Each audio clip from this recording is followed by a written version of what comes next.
Iván Darío Valencia Rodríguez es un personaje muy significativo, muy importante en la ABO y en otros ámbitos mucho más amplios, importantes y significativos en el país, ámbitos relacionados con los temas de la protección ambiental, de las políticas públicas en cambio climático, etcétera. De eso nos hablará en detalle. Pero en esta entrevista queremos centrarnos mucho en un aspecto que en este momento tiene mucha importancia para la ABO y para la ornitología del país, y es el tema de la protección de una especie muy singular y muy importante en Colombia, que es la llamada alondra cornuda. Él tiene una historia interesantísima con la alondra cornuda que empieza desde el momento que él, de profesión geógrafo, cosa que no todo el mundo creo que sabe, empezó a trabajar cuando hizo su trabajo de grado, que es un trabajo de grado que ha adquirido con el paso del tiempo y en el ámbito de los ornitólogos y de los pajareros un carácter casi mítico, del cual nos hablará, que es el diseño de un modelo predictivo para identificar posibilidades de ubicación de las poblaciones de esta especie que es endémica y está en serio peligro de extinción. Pero no avanzo más de eso, él nos contará muchas cosas en esta entrevista. Muchas gracias, Iván Darío. Iván, vamos a cortar el nombre por darnos este tiempo. Sé que, entre otras cosas, tú tienes una agenda muy intensa de la cual nos hablarás y que en este momento, terminada esta entrevista, te vas para Soacha, arrostrando el tiempo, el clima y las distancias y el tráfico de Bogotá, porque hay una actividad relacionada con el tema de la alondra. También nos hablarás de eso. Muchas gracias nuevamente. Muchas gracias, Jaime, encantado de estar aquí. Bueno, Iván, solemos empezar estas entrevistas preguntándole al personaje de la edición del Clarinero, porque escogemos personajes que tengan una significación y mucho que contar y mucho que aportar a los lectores, a los auditores, ya no sé cómo se dice, a las personas que escuchan las entrevistas del Clarinero. Cuéntanos un poquito sobre de dónde vienes tú, cuáles son tus orígenes regionales, familiares, y dentro de ellos señálanos aquellas cosas que piensas que de alguna manera anticiparon lo que eres hoy. Bueno, yo soy Iván Darío Valencia, nacido en Bogotá, de padre quindiano y de madre bogotana. Mis papás se conocieron acá en la Universidad Nacional y yo también terminé estudiando en la Universidad Nacional Geografía, una carrera que en su momento pues apenas comenzaba. Fui parte de una de las primeras promociones de esa carrera, pero desde pequeño me interesó el tema del paisaje, de las montañas, de la geopolítica. Yo no veía cómics, sino veía Atlas cuando niño. Me pasaba horas mirando Atlas y mapas y jugando con Mapamundi, tanto que hasta rompí uno en el colegio. Me tocó pagarlo por jugar tanto con el Mapamundi. Entonces sí, siempre me interesó esa dimensión y la parte desde luego de la naturaleza, o sea, del por qué los paisajes están donde están, por qué se dan de una manera y no en otra, los pisos térmicos, o sea, y en Colombia pues que realmente es un país pródigo en los microclimas, en las diferencias topográficas, geológicas, climáticas, regionales, pues sí, o sea, como que admiraba, por ejemplo, personajes como Alexander von Humboldt, pues, y me gustaba leer de él. Y entonces, pues sí, ese fue como mi razón de ser geógrafo. Y ya el tema de las aves lo adquirí un poco más posteriormente, ya en la adolescencia, diría yo.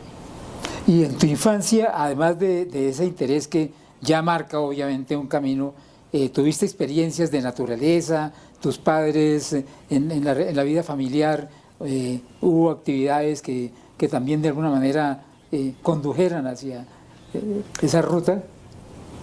Pues mi familia no ha sido muy aventurera, ha sido más bien citadina. y académica, entonces no puedo decir que haya venido de ahí. Sin embargo, como mi papá era del Quindío, pues con frecuencia iba para allá y tuve la oportunidad de vacacionar en varias fincas de mis tíos, de mis primos, y esa parte sí, y en sembrar esa curiosidad. Y bueno, y fui aprovechando oportunidades ya en el colegio, empezaron a abrir como unas materias de estudios ambientales, también estrenando que en la de los 90 donde se empezaba a discutir el tema y de una me inscribí o seleccioné esa materia y terminamos yendo al Amazonas, al Golfo de Morrosquillo, a Villa de Leyva, a hacer muestreos ambientales. Qué interesante, en el colegio de bachillerato. Sí, me acuerdo que en el Golfo de Morrosquillo hasta capturamos erizos o cosa que ya no se puede hacer, pero claro, erizos y pepinos de mar y los identificábamos, y en Villa de Leyva hacíamos muestreos del caudal del río y de la vegetación, bueno, de la geología, entonces pues sí, muy interesante. Entonces ahí pues aproveché esas oportunidades y sí me fui exponiendo como a otros círculos en donde había más. Mi tía también, que ella sí es más aventurera, me visitaba con ella diferentes sitios en Cundinamarca. Diría yo que eso fue donde comenzó ese interés. Ya después pues tuve la oportunidad de viajar de intercambio, porque esa era una tradición familiar de intercambio estudiantil en bachillerato. Mi mamá fue a Estados Unidos, mi hermana también, y yo terminé yendo a Noruega. Y bueno, allá es un país de la relación con la naturaleza, claro, es muy cercana, y eso pues me cautivó mucho y sí me identifiqué mucho con eso. Sumamente interesante. Ahora demos un salto y háblanos de ese momento en la universidad cuando, estudiando geografía, entiendo que tuviste aproximaciones de amistad con personas que estudiaban, con jóvenes que estudiaban biología, ecología, y te interesaste en las aves y terminaste. Cuéntanos cómo llegaste al tema de la alondra. Bueno, a las aves llegué de hecho en Noruega porque allá me impactó mucho que la gente del común conocía a sus aves y les conocía los nombres y les ponía comederos en las ventanas. En invierno, que llegaban ahí los pinzones rojos a comer semillas. Y yo me di cuenta, me avergonzaba de que yo al contrario no tenía ni idea de los pájaros de Colombia. Entonces cuando volví dije no, tengo que aprender, y ahí di con la ABO, creo que buscando el directorio telefónico porque en esa época todavía era de esa manera, y di con la ABO y terminé yendo al encuentro de ornitología en Marsella, Risaralda, y ahí pues ya esa fue mi puerta de entrada a este mundo. Y de ahí ya cuando entré a la Universidad de Geografía pues busqué estos grupos en biología, y ahí conocí a muchas personas, gente como Aquiles Gutiérrez, que estaba en Pasto, gente como Andrea, ¿cómo se llama? Andrea, la que está en Villavicencio, se me olvida. Hace rato no la veía. Juan Carlos de las Casas, quien estuvo mucho tiempo acá. Y también a gente de los Andes como Daniel Cadena, Juanita Aldana, con quien empecé a salir también a pajarear.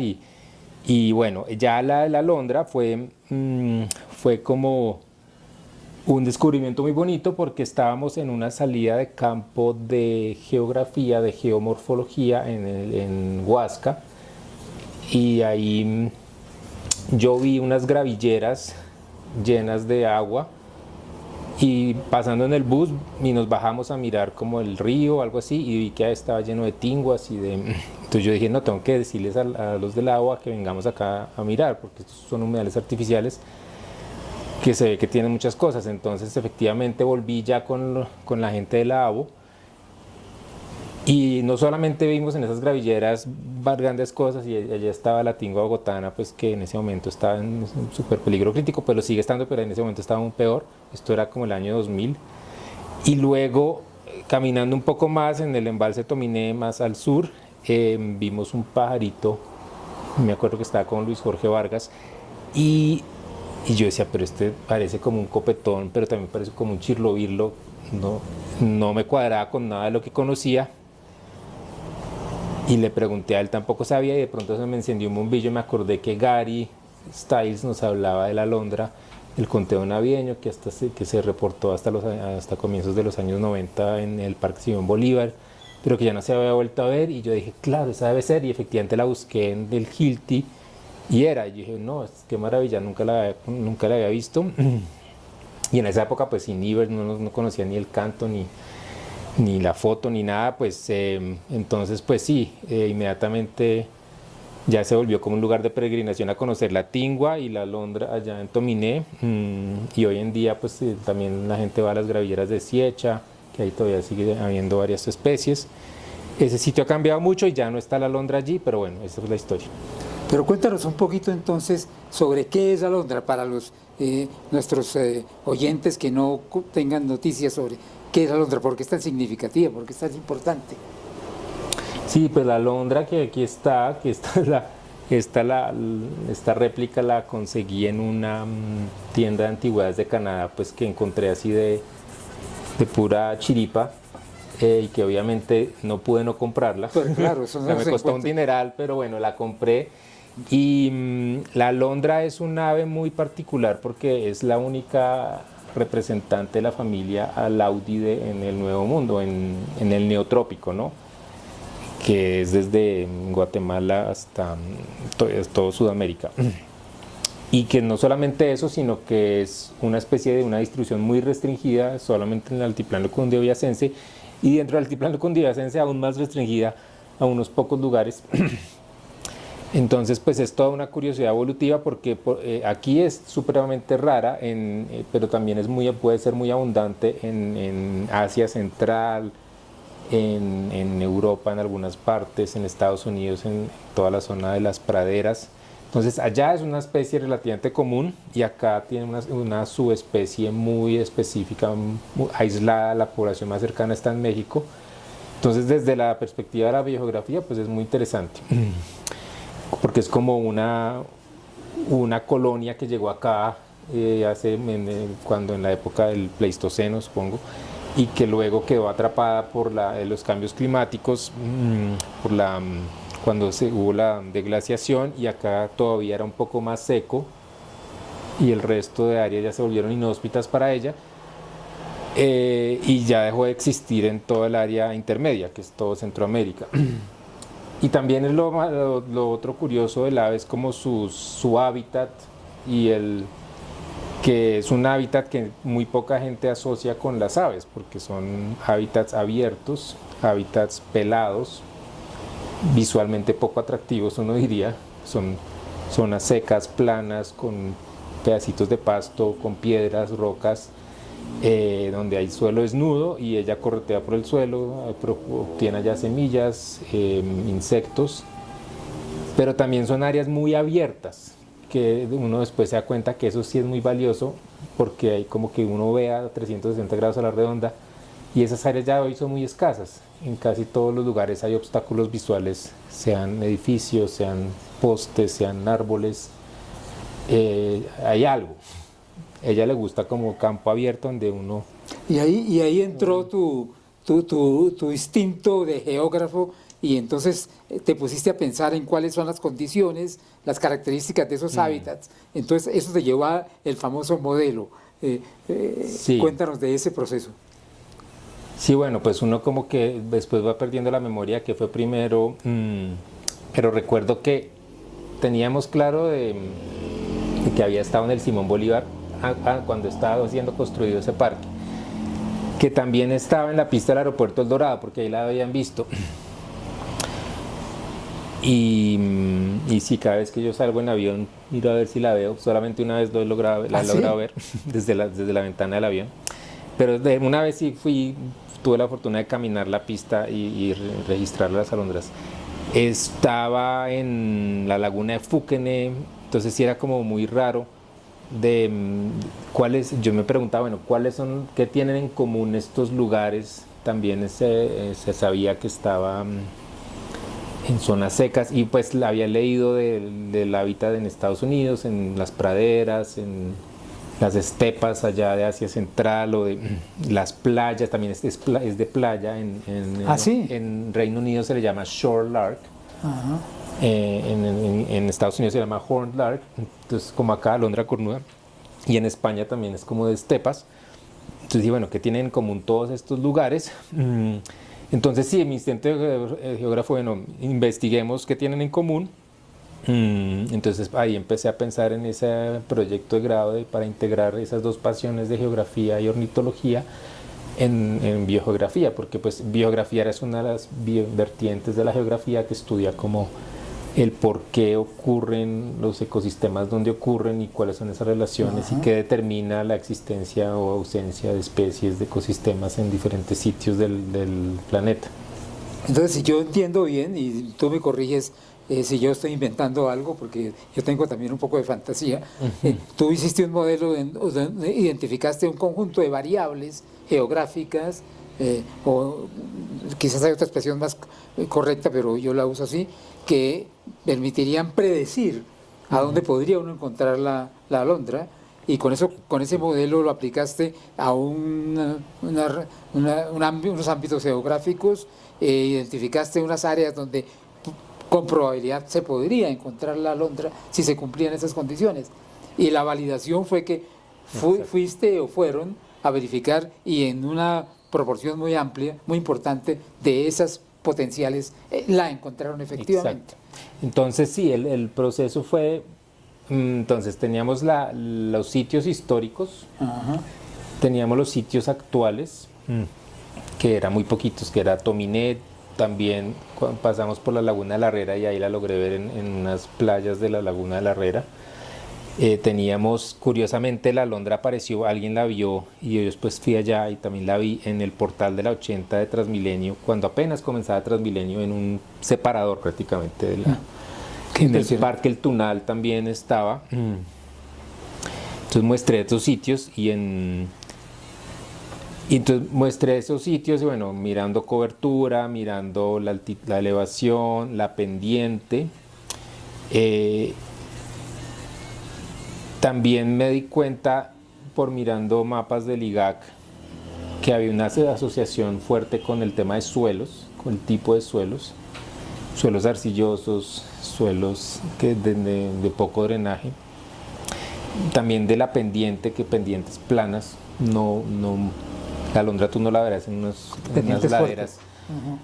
Y el tema de la ausencia de árboles y del suelo desnudo, pues como mezcla de desnudo con herbáceas. Y entonces dije, bueno, miremos, pues en ese momento estaba comenzando el análisis con imágenes de satélite y estaba justamente viendo eso en la universidad. Entonces dije, bueno, miremos todas las imágenes de satélite, hagámosle el análisis multivariado de probabilidad en bayesiano. Y entonces sí generé un modelo. En ese momento, pues para hoy eso es muy rudimentario, pero predictivo, donde me salieron unas áreas potenciales. Puse todos los mapas de suelo en el modelo, el mapa de precipitación, evaporación, pendiente, cobertura, y eso me generó unas áreas y listo. Entonces empecemos a buscar, y ya para determinar más en detalle a dónde iba a ir. Es que hoy suena cómico, pero en ese momento no había Google Earth. Entonces iba al IGAC a mirar en fotografías aéreas esa zona para ver, listo, aquí se ve como una vereda, aquí hay una carretera, por ahí puedo llegar, y vayamos allá, a esa vereda, pues que la mayoría eran sitios muy agrícolas, como que muy difíciles de distinguir uno del otro. Y ahí terminé yendo a esos como 60 lugares en Boyacá y Cundinamarca y Bogotá. Y sí, pues qué sorpresa, donde encontré pues en 34 sitios nuevos que no habían sido registrados a la alondra. Y pues a cada sitio procuraba ir con alguien que tuviera alguna relación con ese sitio, que lo conociera, o que... Entonces fui con amigos de la universidad que tenían una finca allá, o con alguien de la comunidad de Soacha que conocía lo de Ciudad Bolívar, o bueno, etcétera. Y con gente del lago, entonces siempre iba con alguien diferente, y así logré como generar entusiasmo también en otras personas sobre el ave. Fascinante, casi que se siente uno como con ganas de estar metido en National Geographic y hacer un documental sobre esa historia, ir a esos sitios y recuperar registros que debes tener, en fin. Volveremos sobre el tema de la alondra, pero separémonos un poco de él ahora y preguntémosle a Iván, bueno, hoy tú eres una persona muy conocida en el ámbito de público, privado y de la cooperación internacional en los temas, como quizás mencioné antes, de políticas públicas, sobre cambio climático, sobre protección ambiental, etcétera. Cuéntanos un poco cómo llegaste a este mundo. Sí, bueno, pues obviamente uno en geografía es una ciencia tanto social como física, como natural, y mira toda esa interrelación. Entonces tiene mucho que ver con lo ambiental en el sentido de entender los problemas ambientales y claro, en esos momentos de cuando terminaba la universidad, pues el cambio climático ya empezaba a visorarse como el mayor problema ambiental del mundo, y luego hice maestría en política ambiental y biología de la conservación, o sea que mantuve esos dos intereses. Pero bueno, terminé decantándome en el ámbito profesional, más en el tema de política ambiental, porque dije, no, aquí puedo quizás tener más incidencia en un ámbito macro en esos momentos, eso era como finales de los 2000, y el tema de cambio climático pues está justo en auge, la discusión de la Convención de la Arquitectura Climática Global, y logré por fortuna vincularme a eso primero con el JEF. Estaba en Estados Unidos en la Universidad de Maryland estudiando allá, y pues allá en Washington, pues que es el centro de todas las ONGs, de la diplomacia, del Banco Mundial, del FMI. Eso es en la costa oeste, ¿no es cierto? No, Washington DC. Washington DC, ok. Entonces tuve la fortuna de hacer una pasantía con el JEF, el Fondo Mundial para la Naturaleza, con The Nature Conservancy. Esta sí la hice en aves, y dije, obtuve un trabajo con WWF Estados Unidos sobre el tema de cambio climático, de mitigación, y ahí ingresé como en ese tema de la política ambiental. Tenía que hacer lobby en el Congreso de Estados Unidos sobre los programas de reducción de emisiones, que tristemente pues allá como que se avanza y se retrocede. Sí, es todo un tema actualmente. Y en ese momento se intentó hacer un avance y luego se canceló no se logró, pero a nivel internacional también WWF es una organización que tenía presencia en todos los países, y logré pues vincularme a ese grupo y asistir a la COP en Cancún en 2010, y pues para mí eso fue maravilloso, pues ver cómo se gestionan estos acuerdos internacionales.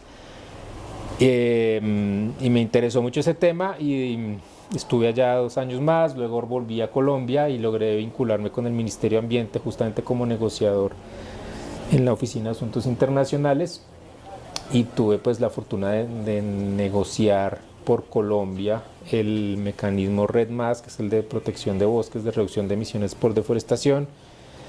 De ahí hasta que se logró inscribir ese mecanismo en el Acuerdo de París, en la COP21, pues que fue algo muy importante en la historia de la política de cambio climático. Pues es irrepetible la firma del Acuerdo de París y estar allí, hacer parte de eso. Y luego ya después de eso terminé más, dije no, pues toca ya es como implementar esto. Entonces terminé siendo coordinador de la estrategia de desarrollo bajo en carbono del Ministerio de Ambiente para implementar ese compromiso país. Y ya era un trabajo más nacional con los ministerios, bueno, cómo vamos a implementar la reducción de emisiones, el Ministerio de Energía que se va a comprometer, el Ministerio de Vivienda que se va a comprometer, tratando de coordinar eso desde el Ministerio de Ambiente, instando a los demás sectores a poner sobre la mesa esos compromisos, y eso se hizo para lo que se conoce como NDC, que es la contribución nacionalmente determinada, que es el compromiso país ante el Acuerdo de París. Entonces yo lideré eso a la versión que se entregó en 2020, y luego hoy en día pues ya no estoy en el ministerio, estoy en una organización que se llama Global Green Growth Institute, o Instituto Global para el Crecimiento Verde, que apoya al gobierno, a los gobiernos en más de 50 países del mundo para todas estas políticas, pero ya como cooperación internacional. Te voy a hacer una pregunta que seguramente te la hacen mucho, y es una pregunta dificilísima, pero no me aguanto. Con respecto a los avances de la humanidad en el control del cambio climático, en la descarbonización, ¿tú ves el vaso medio lleno o ves el vaso medio vacío? Depende del día que me lo preguntes. Sí, no, hay días en que uno dice esto no va para ningún lado, esto no tiene futuro. Pero hay otros días en que uno es mucho más optimista y uno ve que sí se están haciendo muchas cosas y que hay esperanza porque hay cosas que sí se están logrando, pero es un problema es gigante, es un problema gigantesco que es difícil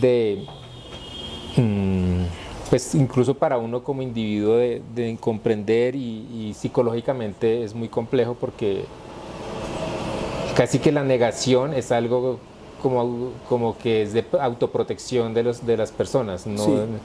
Y todos en cierta manera tenemos que negar el cambio climático de alguna manera porque si no nos volveríamos locos. Entonces es como... pero pues definitivamente tenemos que hacer muchas cosas al respecto y entonces sigo siendo optimista porque hay que serlo, pero también realista en que las cosas pueden seguir empeorando y que van a venir momentos muy duros en muchas partes del mundo y acá incluyéndonos seguramente. Claro. Y ahora te pregunto algo mucho más específico dentro del mismo contexto. El tema de la compensación de bonos de carbono por empresas y organizaciones que emiten y compensan. Y todo ese proceso, digamos, financiero de los bonos de carbono, pero que tengo la impresión de que todavía está muy crudo y que también empiezan a haber ya algunas manifestaciones de mal uso, ¿no? ¿Qué nos puedes comentar sobre eso?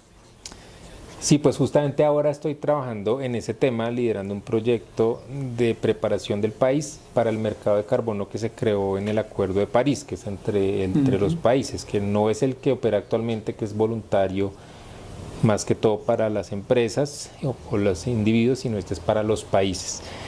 Entonces sí, hay toda suerte de problemáticas a superar y porque es un mercado de algo que tú tienes que creer en eso, porque son certificados de captura o reducción de emisiones, pero no es un producto que te entreguen a ti, sino es una declaración de que algo ocurrió en cierta parte del mundo, que alguien hizo una reducción de emisiones, que alguien instaló unos paneles solares, que midió la diferencia y que generó esta reducción, pero todo este proceso debe tener una auditoría, un respaldo, pero hay muchas formas de engañar a la gente tristemente, entonces pues se han desarrollado muchas reglas para evitar que eso ocurra, pero todavía falta. Entonces sí tiene muchísimo potencial de generar recursos para los países, para las empresas, y de traer recursos para cosas como la restauración, por ejemplo, que de otra manera no tienen casi fuentes de ingresos.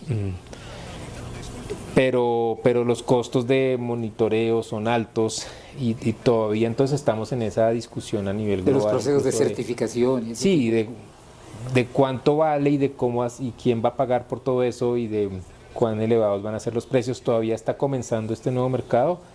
Entonces, pues esperamos que podamos hacer buen uso de él. En eso estoy trabajando, pero no es tan fácil porque también los países quieren cosas distintas, los que quieren comprar son muy exigentes, pero algunos que son muy tacaños y no quieren pagar lo suficiente. Entonces, ese tipo de cosas.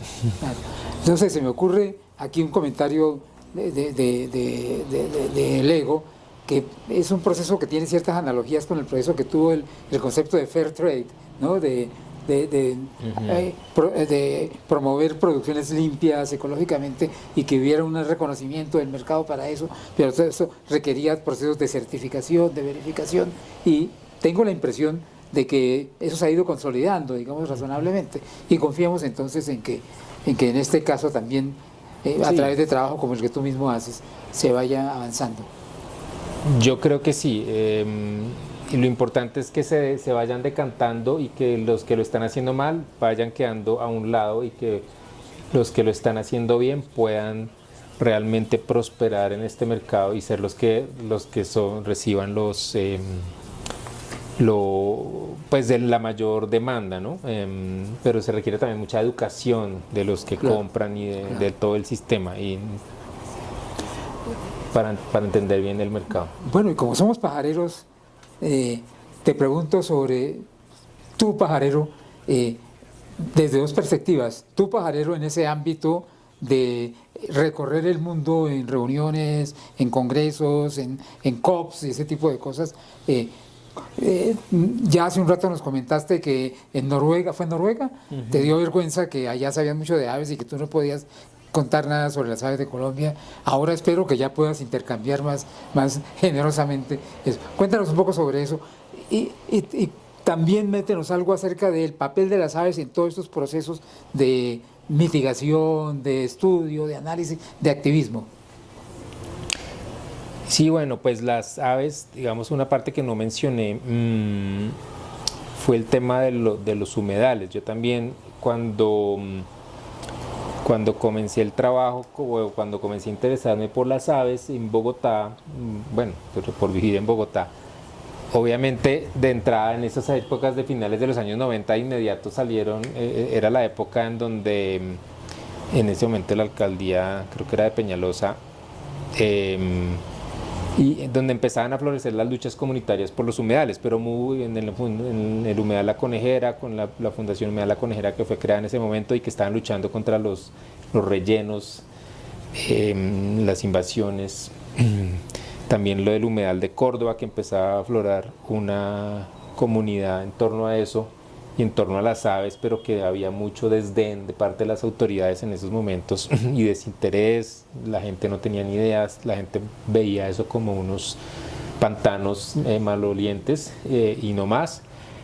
Entonces me vinculé también desde ese lado y sí, ahí salió un poco esa vena activista de participar con estas organizaciones, de escribir cartas a la alcaldía, inclusive ya desde la ABO decir, bueno, respaldemos esta acción popular. Eso se hizo con una demanda del Tribunal de Cundinamarca en el Humedal de Córdoba, en donde se logró esta victoria de que el acueducto fuera obligado a hacer inversiones en el Humedal de Córdoba. Entonces vi como esa importancia de ese activismo desde las organizaciones sociales para frenar el deterioro de los humedales y como la importancia que organizaciones como Lago pues también tuviesen ese rol, porque pues muy bonitas las aves, pero pues toca hacer algo por ellas más allá de verlas y de fotografiarlas, sino tocaba pues hablar por ellas y defenderlas como en el ámbito de la política pública, de lo judicial, de lo mediático y entonces sí pues digamos que fui como un conector de esas dos vertientes y ya hoy en día eso, pues pude presenciar en esos años cómo empezaron a crecer todas las organizaciones en los diferentes barrios y eso me llevó a tener la fortuna de trabajar después de graduarme, trabajé en el Humboldt. Yo empecé a trabajar con aves, con sistemas de información geográfica, gracias a lo de la Alondra hice modelos de aves de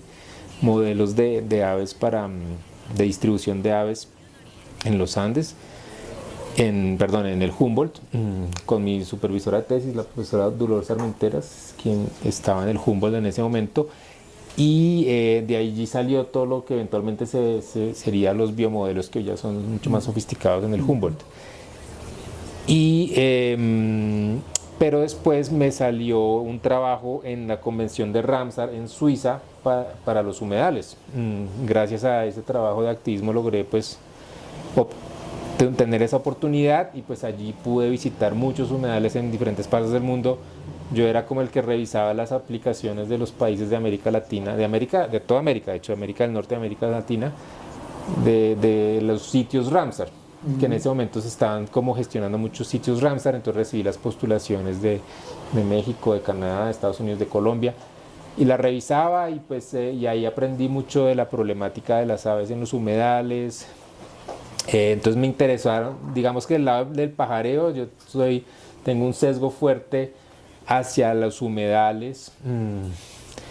las zonas abiertas, las aves acuáticas, las aves de pastizal. Digamos que sí me ha gustado mucho eso. En Estados Unidos, después tuve la oportunidad de trabajar con la red hemisférica de reservas de aves playeras en Massachusetts, y allá aprendí mucho de aves playeras.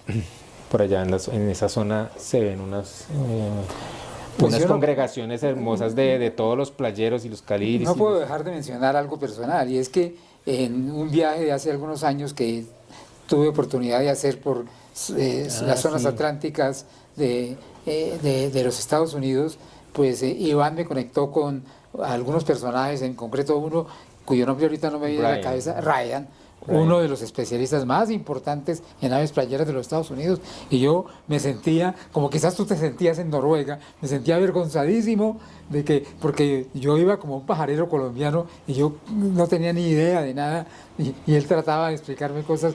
Mi hermana que me estaba acompañando sacó la cara por mí, porque ella vivía en Estados Unidos y pudo hablarme, pero fue muy lindo esa experiencia, y bueno, perdón que me haya introducido este tema personal. Entonces, yo quiero decirles a los pajareros en este momento cómo esta experiencia de vida de Iván, en donde ha ido conectando cada vez de manera más consciente y articulada y enriquecedora mutuamente las vertientes de la biología, de la geografía, del activismo, de la política pública, muestra que pajarear puede ser solamente una actividad deliciosa y maravillosa de entretenimiento y de obtener fotos muy lindas, y eso está perfectamente legítimo, pero que tiene el potencial, y yo diría casi el compromiso, de hacer, como hace un rato dijo Iván, algo por las aves, porque las aves se pueden acabar, de hecho en muchas partes se están acabando. Entonces, cada vez que pajariemos, yo siento que tenemos la oportunidad, y diría el deber, de preocuparnos por aspectos del contexto de todo tipo, y ir participando y vinculándonos a actividades que, para decirlo otra vez sencillamente, hagan algo por las aves. Volvamos entonces en este momento otra vez a la alondra. ¿Qué pasa en este momento en la ABO y cómo lideras tú ese proceso y en qué estado está? Por ejemplo, cuéntanos qué es lo que vas a hacer mañana. Bueno, sí, la alondra pues desde ese momento me ha acompañado y me ha cautivado. Entonces, voy a empezar quizás por la última pregunta que vamos a hacer mañana. Entonces,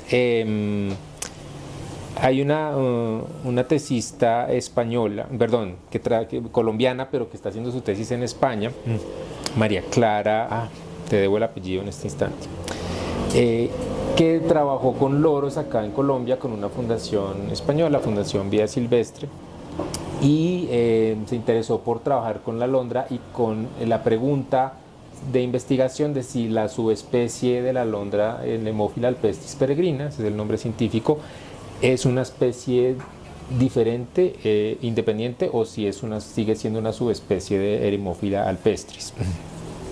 Pero para determinar eso, pues se requiere obviamente una secuenciación genética que no se ha hecho.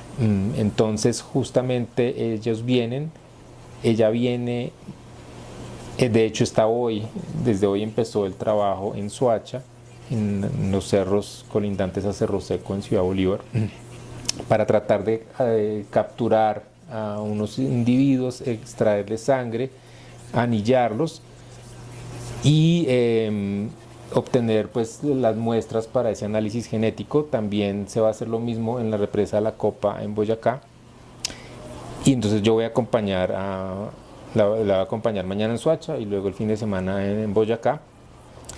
¿Y cómo se puede hacer eso? Con dos investigadores españoles que han trabajado con alondras en España y que saben los métodos de captura, que no son las redes de niebla normales que se usan en bosque acá en Colombia, sino son las redes como que atrapan a las aves que nidifican en el suelo, que lo hacen pues de manera en donde no se pone en peligro al ave, y pues son los expertos en el mundo. Digamos que en Colombia creo que no hay ese tipo de experticia, y ellos se aliaron con el Instituto Humboldt para hacer este trabajo. Entonces pues genial poder apoyar este proceso para ojalá determinar si la alondra es una especie independiente, en cuyo caso su peligro sería aún mayor. Claro.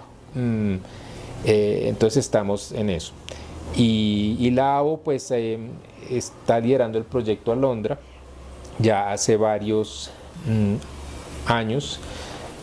Yo empecé a gestionar este proyecto en la represa de la Copa, que fue uno de los sitios que descubrí en el año 2002 cuando hice mi tesis, y que fue el sitio donde mayor número de alondras había registradas. En ese momento registré como 64 individuos en una península, en un embalse, en el embalse de la Copa, así igualmente toda muy abierta, sin árboles, al lado del agua, y pues fue el sitio como emblemático.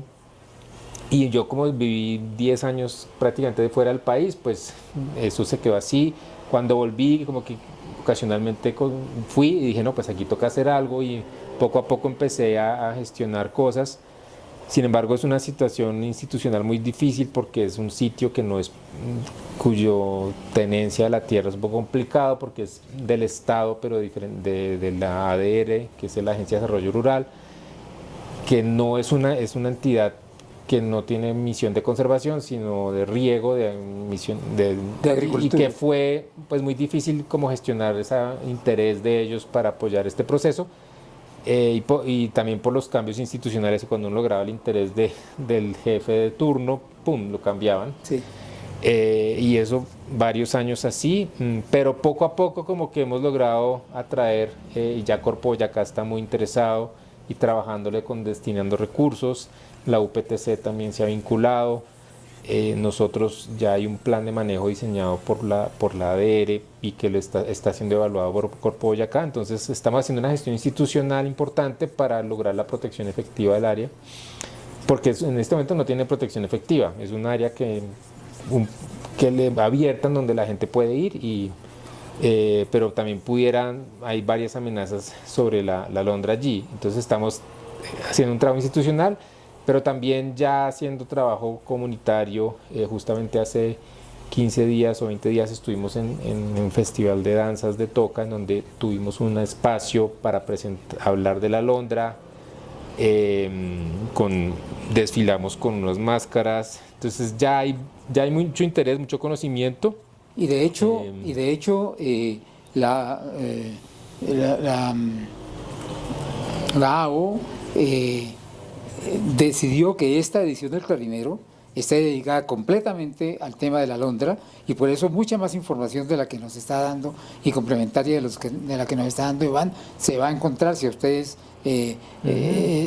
escuchas de esta entrevista les interesa. Vamos a encontrar mucha más información que complemente. Esperamos que esto haya sido un abrebocas interesante para ustedes desde muchos puntos de vista. Terminemos ya, porque el tiempo, desafortunadamente, como es un cliché, ya es corto en televisión, en video.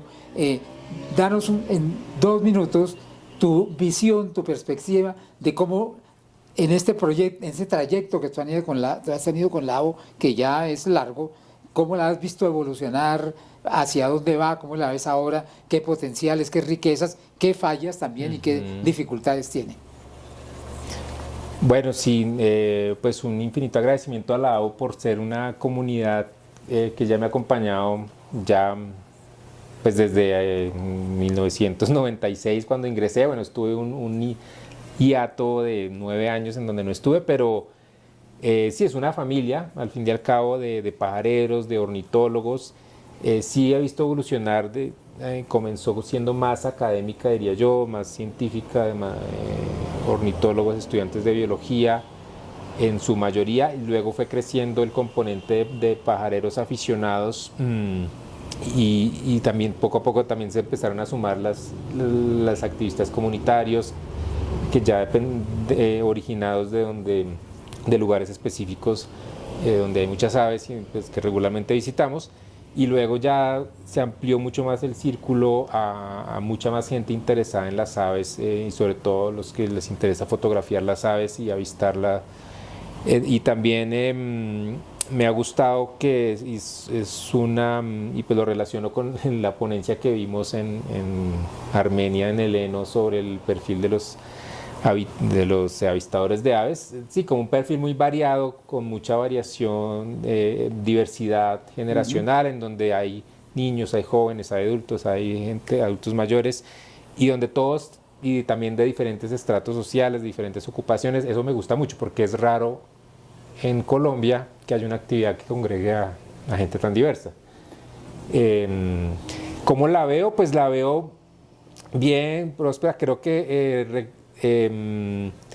sí, ojalá, digamos, requerimos como más disciplina como en ciertas actividades para ser más ejecutivos, diría yo, como en tema de recaudación de fondos, en tema de gestión de proyectos. O sea, hay interés y todo, pero nos dispersamos muy fácil, creo yo. Eso es un poco lo que adolecemos, y no es por una persona específica, sino que sí, que todos tenemos muchas ocupaciones, entonces nos dispersamos, creo que, y nos toca ser más disciplinados en el tema, sobre todo de recaudación de fondos, para poder crecer más y respaldar más a nosotros. En lo del pajareo, lo de incentivar, comunicar, estamos muy bien, creo yo. Muchas gracias por esas apreciaciones, Iván. Creo que nos tocan mucho y van a tocar mucho a nuestra audiencia. Gracias por todo el tiempo que nos has dado. Gracias por recibirnos en esta casa, no solamente a mí, sino al equipo responsable de la producción de estas entrevistas, a César Cruz, director, productor, editor, a Lina, asistente general de sonido, entre otras cosas. Gracias a todos ellos, y bueno, los esperamos en la próxima edición del Clarinero con otra entrevista de otro personaje que creemos que va a ser tan interesante y tan aportante como nuestro personaje de hoy, Iván Darío Valencia. Gracias. Jaime, muchísimas gracias, un gusto.